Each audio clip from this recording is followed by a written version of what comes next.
상상조차 할 수 없는 일이 벌어졌습니다. 11년 차 미국 항공사 수석 승무원 케일라에게 한국은 절대 가고 싶지 않은 나라였습니다. 10년 전 명동에서 당한 바가지 사건 이후 한국인들은 외국인에게 겉으로만 친절한 사람들이라고 굳게 믿고 있었거든요.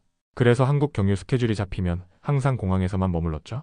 하지만 이번 24시간 경유 중 답답함을 견디지 못하고 서울 시내로 나간 그 순간 남대문 시장에서 한 남자를 만나게 됩니다. 도대체 그 남자가 누구이길래 한국을 평생 피하고 싶어 했던 케일라의 마음을 단 하루 만에 완전히 바꿔놓은 걸까요? 케일라의 놀라운 한국 사랑 이야기 지금 시작합니다. 저는 케일라 모건입니다. 33살이고 미국 항공사에서 11년째 수석 승무원으로 일하고 있어요. 뉴욕 맨해튼에서 태어나 자란 저에게 한국은 그저 경유지일 뿐이었습니다. 수많은 나라를 다녀봤지만 한국만큼은 피하고 싶은 곳이었죠. 10년 전 첫 한국 방문에서 겪은 쓰라린 경험 때문이었어요. 당시 명동거리에서 쇼핑을 하다가 완전히 바가지를 썼거든요. 한 액세서리 가게에서 목걸이 하나를 보고 있었는데 상인이 저를 외국인이라고 판단하자마자 가격을 3배로 부르더라고요. 처음엔 농담인 줄 알았습니다. 하지만 진짜였어요. 다른 가게에서도 마찬가지였죠. 겉으로는 웃으며 친절하게 대하지만 속으로는 호구로 보는 게 느껴졌어요. 그날 밤 숙소에서 정말 기분이 나빴습니다. 한국인들은 외국인에게 거칠에만 친절하고 실제로는 돈만 노리는 사람들이라는 편견이 제 마음 깊숙이 박혔죠.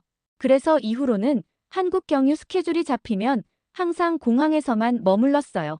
시내로 나갈 생각 자체를 하지 않았거든요. 이번에도 인천공항에서 24시간 경유 시간이 있었지만 공항 호텔에서 쉬기만 할 계획이었습니다. 그런데 공항에서 하루 종일 있으니 너무 답답하더라고요. 면세점도 다 둘러봤고 할 일이 없었어요. 그때 문득 이런 생각이 들었습니다. 과연 기억 속 그 나라가 정말 그대로일까? 혹시 제가 운이 나빴던 건 아닐까 하는 의구심 말이에요. 그래서 용기를 내어 서울 시내로 나가기로 결정했습니다. 인천공항 지하철역에서 표를 사면서도 마음이 불안했어요. 또 안 좋은 일이 생기면 어쩌나 싶었거든요. 하지만 이미 결정한 일이니까 끝까지 해보자는 마음으로 명동행 지하철에 몸을 맡겼습니다. 지하철을 타고 가면서 차창 밖으로 보이는 서울의 모습에 놀랐어요. 10년 전보다 훨씬 깔끔하고 현대적으로 변해 있었거든요. 고층 빌딩들이 질서정연하게 서 있고 도로도 잘 정비되어 있었습니다. 하지만 여전히 마음 한구석에는 경계심이 자리하고 있었어요. 건물이 예뻐졌다고 해서 사람들의 마음까지 변했을 리는 없다고 생각했거든요. 지하철 안에서 한국어 안내방송을 들으며 괜히 긴장했죠. 사람들이 저를 쳐다보는 것 같아서 불편했어요. 외국인이라는 게 티가 나는 게 싫었습니다. 혹시 또 호객 행위를 당하거나 바가지를 쓰게 되면 어쩌나 하는 걱정이 머릿속을 맴돌았어요. 명동역에 도착해서 지상으로 올라왔을 때 첫인상은 의외였습니다. 거리가 정말 깨끗했고 사람들도 질서를 잘 지키고 있었어요. 무질서하고 시끄러울 거라고 예상했는데 생각보다 차분한 분위기였죠. 하지만 아직 마음을 완전히 열기에는 이른 것 같았어요. 겉모습만 보고 판단할 수는 없으니까요. 명동 거리를 걸으면서도 계속 주변을 경계하며 다녔습니다. 혹시 저를 외국인으로 알아보고 접근하는 사람이 있을까봐 말이에요. 그런데 생각보다 사람들이 저에게 관심을 보이지 않더라고요. 각자 자기 일에 바빠 보였어요. 이것도 의외였습니다. 10년 전에는 외국인이라고 하면 금방 알아보고 호객꾼들이 달려들었거든요. 명동 거리를 한 바퀴 돌고 나서 지하철에서 길을 헤매고 있었는데 그때 한 대학생이 저에게 다가왔어요. 순간 또 시작이구나 싶어서 몸을 사리려고 했죠. 그런데 그 대학생은 정말 순수한 마음으로 도움을 주려고 하는 것 같았어요. 영어로 친절하게 길을 물어보고 어디로 가려는지 묻더라고요. 제가 남대문 시장에 가고 싶다고 하니까 지하철 노선도를 보여주면서 자세히 설명해줬습니다. 심지어 자기가 같은 방향으로 간다면서 함께 가자고 하더군요. 이런 상황이 정말 당황스러웠어요. 별다른 대가를 바라지 않고 도와주는 모습이 진짜 의외였거든요. 그 대학생과 함께 지하철을 타고 가면서 이런저런 이야기를 나눴는데 정말 무해한 사람이었어요. 한국 문화에 대해 궁금한 게 있으면 언제든 물어보라고 하면서 자기 연락처까지 알려주더라고요. 외국인 친구를 사귀고 싶어서가 아니라 정말 도움을 주고 싶다는 마음이 느껴졌습니다. 남대문 시장역에서 내릴 때도 출구까지 안내해주고 시장 구경 잘하라는 인사를 건네며 사라졌어요. 이런 친절을 받고 나니 마음이 조금 누그러졌습니다. 혹시 제가 한국 사람들에 대해 너무 편견을 갖고 있었던 건 아닐까 하는 생각이 들기 시작했어요. 남대문 시장에 들어서자 활기찬 분위기가 저를 압도했습니다. 예전보다 훨씬 깔끔하게 정리되어 있었고 외국인 관광객들도 많이 보였어요. 그 중에서도 특히 떡볶이 냄새가 코끝을 자극했습니다. 향긋하고 매콤한 냄새에 이끌려 한 가게 앞에 서서 구경하고 있는데 한 남자가 저에게 말을 걸었어요. 그가 바로 박민수였습니다. 키가 크고 안경을 쓴 그는 한 손에 카메라를 들고 있었어요. 순간 또 다른 바가지 상황이 벌어지는 건 아닐까 싶어서 경계했죠. 하지만 민수의 접근 방식은 완전히 달랐어요. 그는 정중하게 인사를 건네며 자신이 방송국 PD라고 소개했습니다. 외국인이 한국 전통 음식을 처음 경험하는 모습을 촬영해서 문화 교류 프로그램에 사용하고 싶다고 설명했어요. 물론 당연히 거절했죠. 낯선 사람의 카메라 앞에 서고 싶지 않았고 또 다른 함정이 있을 것 같았거든요. 그런데 민수는 제가 거절하자 전혀 실망하거나 포기하지 않았어요. 오히려 웃으면서 그럼 촬영은 하지 않겠다고 했습니다. 대신 그냥 떡볶이 한 그릇 같이 먹으면서 이야기나 나누자고 제안했어요. 이게 정말 이상했거든요. 방송 촬영이 목적이라면서 왜 갑자기 포기하는 거죠? 보통은 더 설득하려고 들거나 아니면 아예 관심을 끊을 텐데 말이에요. 민수의 진심 어린 눈빛을 보니 뭔가 다르다는 느낌이 들었습니다. 그래서 반신반의하면서 함께 떡볶이를 먹기로 했어요. 민수는 아주머니에게 떡볶이와 순대를 주문하면서 매운 걸 못 먹을 수도 있으니 덜 맵게 해달라고 부탁했습니다. 이런 세심한 배려가 느껴지니까 조금씩 경계를 풀게 되더라고요. 떡볶이를 처음 맛봤을 때의 감동은 아직도 잊을 수 없어요. 매콤하면서도 달콤한 맛이 정말 새로웠거든요. 쫄깃한 떡의 식감과 어우러진 소스의 맛이 예상보다 훨씬 좋았습니다. 민수는 제가 맛있게 먹는 모습을 보며 정말 기뻐했어요. 억지로 권하거나 과장되게 반응하는 게 아니라 자연스럽게 기뻐하는 모습이었죠. 그리고 한국 음식의 역사와 문화에 대해 재미있게 설명해주기 시작했어요.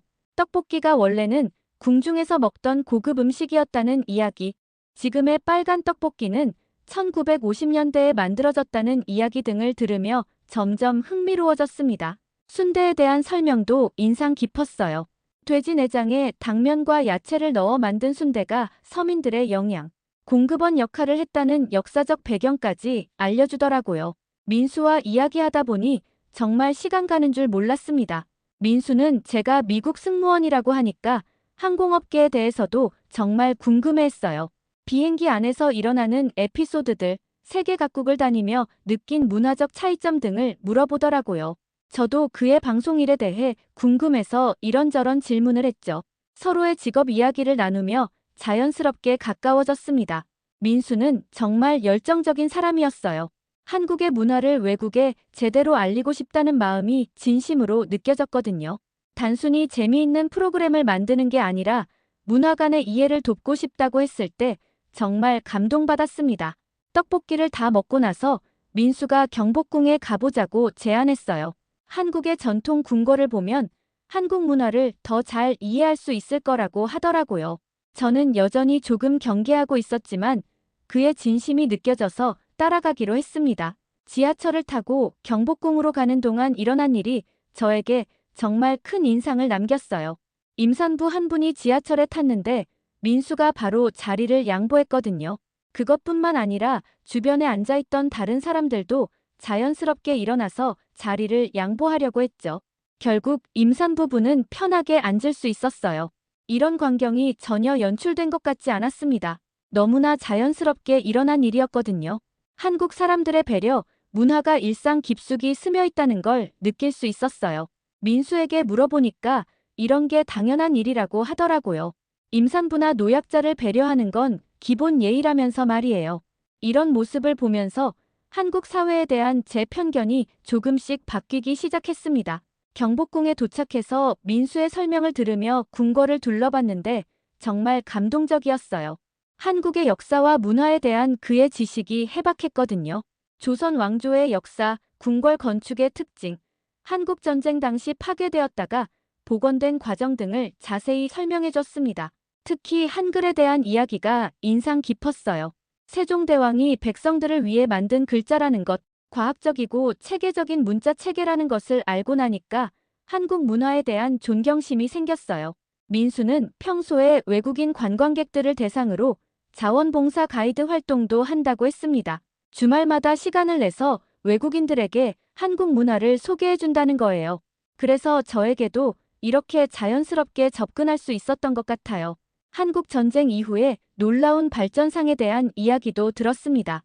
폐허가 된 나라에서 불과 몇십 년 만에 세계적인 경제 강국이 된 과정, 그 과정에서 국민들이 보여준 단합과 노력 등을 들으니 정말 대단하다는 생각이 들었어요. 민수가 이런 이야기를 할 때 눈이 반짝이는 걸 보면서 그가 얼마나 자기 나라를 사랑하는지 알 수 있었습니다. 그런데 그 사랑이 맹목적인 게 아니라 역사를 정확히 알고 있으면서도 자랑스러워하는 건강한 애국심 같았어요. 경복궁 관람을 마치고 나오면서 민수가 한강에 가보자고 제안했습니다. 한국 사람들이 가장 좋아하는 휴식 공간이라면서 말이에요. 저는 이미 민수에 대한 신뢰가 생겼기 때문에 기꺼이 따라가기로 했어요. 한강으로 가는 길에 민수는 편의점에 들러서 라면과 물을 샀습니다. 왜 이런 걸 사는지 궁금했는데 곧 알게 됐죠. 한강에서의 라면 경험은 정말 잊을 수 없을 만큼 특별했습니다. 민수가 직접 편의점에서 사온 라면을 강변에서 끓여주었거든요. 처음에는 정말 이해할 수 없었어요. 왜 굳이 밖에서 라면을 끓여 먹는 거냐고 물었죠. 민수는 웃으면서 한국 사람들이 한강에서 라면 먹는 걸 정말 좋아한다고 설명했습니다. 자연 속에서 먹는 간단한 음식이 주는 특별한 맛과 여유로움이 있다고 하더라고요. 실제로 주변을 보니까 정말 많은 사람들이 한강에서 라면을 먹고 있었어요. 연인들, 친구들, 가족들까지 모두가 자연스럽게 라면을 끓여 먹으며 시간을 보내고 있었습니다. 이런 문화가 정말 신기했어요. 미국에서는 상상할 수 없는 일이거든요. 민수가 끓여준 라면을 맛봤을 때 정말 놀랐습니다. 한강의 야경을 보며 함께 나눠 먹은 라면이 뉴욕의 어떤 고급 레스토랑 음식보다 맛있게 느껴졌어요. 단순히 라면 자체의 맛이 좋았던 게 아니라 분위기와 함께 어우러진 특별한 경험이었죠. 민수의 세심한 배려도 느낄 수 있었어요. 제가 매운 걸 잘 못 먹을까봐 순한 맛 라면을 골라주고 젓가락 사용법도 친절하게 알려줬거든요. 심지어 라면이 너무 뜨거우니까 조금 식혀서 먹으라고 하면서 부채까지 붙여주더라고요. 편의점에서 조리해서 나눠 먹는 이런 문화가 정말 독특했습니다. 작은 것에도 이렇게 정성을 담는 민수의 태도에 마음이 깊이 움직였어요. 라면을 먹으면서 서로의 꿈과 목표에 대해 진솔한 이야기를 나눴습니다. 민수는 한국의 아름다운 면을 세계에 제대로 알리고 싶다고 했어요. 단순히 K-팝이나 드라마만이 아니라 한국 사람들의 따뜻한 마음, 깊이 있는 문화 역사를 통해 배운 지혜 같은 것들을 알리고 싶다고 하더군요. 저도 제 꿈에 대해 이야기했어요. 승무원 일을 하면서 세계 각국의 사람들을 만나고 있지만 진정한 문화 교류는 쉽지 않다는 고민을 털어놓았죠. 대부분 표면적인 만남에 그치는 경우가 많거든요. 민수는 제 이야기를 정말 진지하게 들어주었습니다. 그리고 오늘 저와의 만남처럼 진심으로 소통하려고 노력하면 언젠가는 깊이 있는 문화 교류도 가능할 거라고 격려해줬어요. 한강에서 보낸 시간이 정말 소중했습니다. 도시의 불빛이 강물에 반사되는 모습을 보면서 마음이 한없이 평화로워졌어요. 제 마음속에 있던 경계가 조금씩 허물어지는 걸 느꼈습니다. 민수와 함께 있으면서 한국이라는 나라와 한국 사람들에 대한 편견이 잘못되었다는 걸 깨닫게 됐죠. 라면을 다 먹고 나서 한강을 따라 산책을 했는데 민수가 한국의 계절 문화에 대해서도 설명해줬어요. 봄에는 벚꽃, 여름에는 치킨과 맥주, 가을에는 단풍, 겨울에는 붕어빵과 호떡 같은 계절별 즐길 거리들이 있다고 하더라고요. 이런 이야기를 들으니까 한국에서 사계절을 다 보내보고 싶다는 생각이 들었어요. 특히 벚꽃 시즌에 다시 와서 한강에서 벚꽃을 보며 라면을 먹어보고 싶다고 했더니 민수가 정말 기뻐했습니다. 그때 꼭 다시 오라고 자기가 더 많은 곳을 안내해주겠다고 약속했어요. 한강에서의 시간이 끝나갈 무렵 갑자기 비가 내리기 시작했습니다. 우산을 준비하지 않았던 저희는 당황했는데 민수가 재빨리 편의점으로 뛰어가서 우산을 사왔어요. 그리고 자연스럽게 우산을 씌워주면서 함께 지하철역으로 향했죠. 다음 날은 원래 공항으로 돌아갈 예정이었는데 아침 일찍 일어나서 남대문 시장을 한 번 더 구경하고 싶어서 나갔어요. 그런데 정말 신기하게도 거기서 민수를 다시 만났습니다. 진짜 우연이었어요. 민수는 주말마다 시장 상인들을 도와주는 봉사활동을 한다고 했거든요. 아침부터 와서 짐 나르는 일을 도와드리고 있었습니다. 저를 보고 정말 반가워했어요. 그리고 시장 아주머니들에게 저를 소개해주면서 어제 만난 미국 친구라고 하더라고요. 아주머니들이 저를 정말 따뜻하게 맞아주셨어요. 아침도 안 먹었다면서 김밥이랑 어묵을 챙겨주시고 선물이라면서 한국 전통 손수건도 주셨습니다. 이런 무조건적인 호의에 정말 감동받았어요. 아무런 조건 없이 그냥 외국인 손님이 왔다는 이유만으로 이렇게 잘해주시는 게 믿어지지 않았거든요. 민수는 이런 모습이 진짜 한국 사람들의 정이라고 설명해줬습니다. 손님을 가족처럼 대하는 문화, 나눔을 당연하게 생각하는 마음 등이 한국 사람들의 특징이라고 하더라고요. 시장에서 아주머니들과 이야기를 나누면서 정말 많은 걸 배웠어요. 전쟁을 겪으신 분들이 많았는데도 외국인인 저에게 전혀 적대감을 보이지 않으셨거든요. 오히려 미국이라고 하니까 더 반가워하시면서 고마워하시는 분들도 계셨어요. 이런 넓은 마음이 정말 존경스러웠습니다. 시장 구경을 마치고 민수와 함께 카페에서 커피를 마시며 이야기를 나눴어요. 민수는 제가 한국에 대한 편견을 버리게 돼서 정말 기쁘다고 했습니다. 그리고 한국 사람들도 외국인에 대한 편견이 있었는데 저 같은 분을 만나면서 많이 바뀐다고 하더라고요. 서로에게 좋은 영향을 주고받는 관계가 된 것 같아서 뿌듯했어요. 갑자기 비가 더 세게 내리기 시작했는데 민수가 자기 우산을 저에게 씌워주면서 한 말이 아직도 기억에 남아요. 당신이 특별하니까 이런 걸 해주는 거라고 하더군요. 그 진심 어린 한마디에 제 마음이 정말 크게 흔들렸습니다. 민수에 대해 더 알아갈수록 정말 대단한 사람이라는 생각이 들었어요.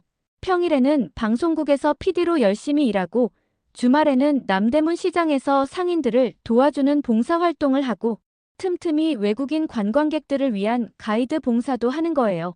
이런 다면적인 삶을 사는 사람을 어떻게 설명해야 할지 모르겠더라고요. 한국인 특유의 정이 물씬 풍기는 사람이었습니다. 자기 일만 생각하는 게 아니라 항상 주변 사람들과 공동체를 생각하는 마음이 자연스럽게 배어 있었어요. 거칠에 없는 진심 어린 친절이 그냥 일상이 된 사람 같았죠. 민수의 가족 이야기를 들으면서 한국의 가족 문화도 이해하게 됐습니다. 부모님과 함께 살면서 돌봄을 당연하게 생각하는 마음, 형제자매와의 끈끈한 유대관계 등이 정말 부러웠어요. 미국에서는 개인주의 문화가 강해서 가족 간에도 어느 정도 거리를 두거든요. 하지만 한국은 가족이 정말 하나라는 느낌이었어요. 민수는 자기 일을 자랑하지 않았습니다. 오히려 한국이라는 나라를 자랑스러워했죠. 한국 전쟁 이후 놀라운 속도로 발전을 이룬 이야기, 어려운 상황에서도 서로 도우며 극복해온 한국인들의 정신력을 이야기할 때 눈이 정말 반짝였어요. 이런 모습을 보면서 한국인들의 공동체 의식과 따뜻한 마음을 깊이 느낄 수 있었습니다. 민수의 방송 철학도 인상적이었어요. 단순히 재미있고 자극적인 프로그램을 만드는 게 아니라 진정한 문화 교류와 이해를 돕는 콘텐츠를 만들고 싶다고 했거든요. 외국인들이 한국을 제대로 이해할 수 있도록 그리고 한국 사람들도 다른 나라 문화를 존중할 수 있도록 다리 역할을 하고 싶다는 거예요. 이런 철학을 가진 사람을 만날 수 있어서 정말 감사했습니다. 민수와 보낸 시간을 통해 제가 얼마나 편협한 시각을 가지고 있었는지 깨달았어요. 한 번의 안 좋은 경험으로 한 나라 전체를 평가했던 제 자신이 부끄러워졌죠. 바가지를 쓰고 거칠에 친절만 받을 거라던 제 고정관념이 하나씩 완전히 무너졌습니다. 민수뿐만 아니라 시장 아주머니들, 지하철에서 만난 대학생, 길을 걸으며 스쳐 지나간 일반 시민들까지 모두가 진심 어린 친절을 보여줬거든요. 정말 놀라운 경험이었어요. 시장 아주머니들은 제가 외국인이라고 하니까 더 많이 주려고 하시고 맛있게 먹으라면서 이것저것 챙겨주셨습니다. 이익을 남기려는 마음이 아니라 정말 손님이 잘 먹었으면 하는 순수한 마음이 느껴졌어요. 지하철에서 길을 물어볼 때마다 사람들이 정말 친절하게 알려줬죠. 영어를 잘 못하시는 분들도 몸짓과 표정을 동원해서 열심히 설명해 주시려고 했어요. 심지어 자기 일로 바쁜데도 시간을 내서 직접 안내해 주신 분도 계셨거든요. 이런 모습들이 전혀 연출된 것 같지 않았습니다. 너무나 자연스럽고 진심이 가득 담긴 행동들이었어요. 단순한 관광이 아니라 진짜 사람을 통해서 한국이라는 나라를 새롭게 느끼게 된 거죠. 민수가 소개해준 다른 한국 사람들도 마찬가지였어요. 카페 사장님은 제가 외국인이라고 하니까 한국 전통차를 서비스로 주시면서 한국 차 문화에 대해 설명해 주셨습니다. 택시 기사님은 목적지까지 가는 동안 서울의 유명한 명소들을 하나하나 가리키며 설명해 주셨어요. 심지어 미터기보다 적게 받으시면서 다음에 또 오라고 인사까지 해주시더라고요. 이런 경험들이 쌓이면서 한국에 대한 모든 편견이 완전히 사라졌습니다. 10년 전에 안 좋은 기억은 정말 예외적인 상황이었다는 걸 깨달았어요. 아니, 어쩌면 그때도 제가 상황을 잘못 이해했거나 운이 나빴던 것일 수도 있겠다는 생각이 들었죠. 대부분의 한국 사람들은 외국인에게 정말 진심으로 친절하다는 걸 몸소 체험했거든요. 특히 젊은 세대일수록 더 개방적이고 따뜻한 마음을 가지고 있었어요. 민수 같은 젊은 사람들이 한국의 미래를 이끌어가고 있다는 생각에 한국의 앞날이 정말 밝다고 느꼈습니다. 이틀 동안 한국에서 보낸 시간을 통해 한국이 단순한 경유지가 아닌 꼭 다시 와서 머물고 싶은 곳으로 완전히 바뀌었습니다. 이런 감정은 승무원으로 일하면서 수많은 나라를 다닌 저에게도 정말 처음 있는 일이었어요. 보통은 며칠 있으면 집으로 돌아가고 싶어지거든요. 아무리 좋은 곳이라도 내 집, 내 침대가 그리워지기 마련이에요. 하지만 한국에서는 오히려 더 머물고 싶다는 생각만 들었죠. 공항으로 돌아가야 하는 시간이 다가올수록 정말 아쉬운 마음이 컸습니다. 민수와 보낸 모든 시간들이 너무 소중했어요. 그와 함께한 순간순간이 특별한 추억이 됐거든요. 한강에서 라면을 먹으며 나눈 진솔한 대화, 남대문 시장에서 우산을 함께 쓰며 걸었던 순간, 지하철에서 서로의 꿈에 대해 이야기했던 시간들까지 모든 게 그리워졌습니다. 특히 민수의 따뜻한 배려와 진심이 담긴 말들이 계속 생각났어요. 다시 한국에 꼭 오겠다는 마음을 굳게 다짐했습니다. 이번에는 경유가 아니라 정말 한국을 제대로 여행하고 싶다는 생각이 간절해졌거든요. 사계절의 한국을 모두 경험해보고 싶었고 민수가 말한 벚꽃 시즌의 한강도 꼭 보고 싶었어요. 그리고 무엇보다 민수를 다시 만나고 싶었습니다. 공항으로 떠나기 전에 민수에게 작은 메모를 남겼어요. 다음번에는 경유가 아니라 당신만을 만나기 위해 올 거라고 썼죠. 정말 진심이었습니다. 한국이라는 나라가 이렇게 매력적이고 아름다운 곳인 줄 정말 몰랐어요. 사람들의 따뜻한 마음, 깊이 있는 문화와 역사, 맛있는 음식, 그리고 무엇보다 민수 같은 멋진 사람들이 살고 있는 곳이라는 걸 알게 됐죠. 승무원으로 일하면서 정말 많은 나라를 가봤지만 한국처럼 마음 깊이 와닿는 곳은 없었어요. 이제 한국은 제 인생에서 가장 특별한 의미를 가진 나라가 되었습니다. 민수가 공항에서 이별할 때 건네준 한국 전통 부채는 지금도 제 가방 속에 소중히 들어있어요. 그 부채에 적힌 아름다운 문구가 아직도 선명하게 기억납니다. 언젠가 한국이 당신에게 단순한 경유지가 아닌 진짜 약속의 장소가 되길 바란다고 적혀 있었거든요. 그 글귀를 처음 읽는 순간 정말 가슴이 뭉클해져서 울컥했어요. 민수의 진심이 고스란히 전해졌거든요. 단순히 관광객을 배려하는 차원이 아니라 진짜 한 사람의 친구로서 건네는 마음이 느껴졌어요. 비행기 안에서 그 글귀를 몇 번이고 다시 읽으면서 이게 단순한 만남 이상의 특별한 감정이라는 걸 확실히 자각했습니다. 그냥 여행에서 만난 친구 정도가 아니었어요. 훨씬 더 깊고 의미 있는 감정이었죠. 한국이라는 나라와 민수라는 사람에 대한 제 마음과 시선이 완전히 바뀌어 버렸습니다. 10년 동안 품고 있던 편견과 선입견은 완전히 사라졌고 대신 사랑과 그리움, 존경과 감사의 마음이 그 자리를 차지했어요. 집에 돌아온 후에도 계속 한국 생각이 났습니다. 민수가 보여준 한국의 모습들, 함께 먹었던 음식들, 거리에서 만난 따뜻한 사람들이 자꾸만 떠올랐어요. 마침내 용기를 내서 민수에게 긴 편지를 썼습니다. 제 마음을 솔직하게 고백하는 편지였죠. 한국에서 보낸 짧은 시간이 얼마나 소중하고 의미 있었는지, 민수라는 사람이 제 인생에 얼마나 큰 변화와 깨달음을 가져다 주었는지 진심을 담아 적었어요. 그리고 정말 다시 한국에 올 거라는 확실한 약속도 했습니다. 이번에는 24시간 경유가 아니라 최소 일주일은 머물면서 민수를 만나고 한국을 제대로 경험하고 싶다고 썼죠. 한국은 이제 제게 단순한 여행 목적지가 아닙니다. 사랑하는 사람이 기다리고 있는 곳, 따뜻하고 아름다운 추억들이 가득한 곳, 그리고 새로운 인생의 장이 펼쳐질 수 있는 희망의 땅이 되었어요. 민수와 한국에서 보낸 그 짧은 시간이 정말로 제 인생을 완전히 바꿔놓았습니다. 편견을 가지고 있던 제 자신을 반성하게 됐고, 열린 마음으로 세상을 보는 법을 배웠어요. 그리고 무엇보다 진정한 사랑이 무엇인지 알게 됐죠. 여러분도 혹시 어떤 나라나 사람에 대해 선입견을 가지고 계시다면 한 번쯤 그 마음을 열어보시기 바랍니다. 저처럼 인생을 바꿀 만한 놀라운 만남과 경험이 기다리고 있을지도 모르거든요. 제 이야기가 여러분에게 조금이라도 도움이 되었다면 정말 기쁠 것 같아요. 구독과 좋아요, 그리고 알림 설정으로 응원해주시면 감사하겠습니다. 그리고 댓글로 여러분만의 특별한 만남이나 여행 이야기도 꼭 들려주세요. 여러분의 이야기가 정말 궁금합니다.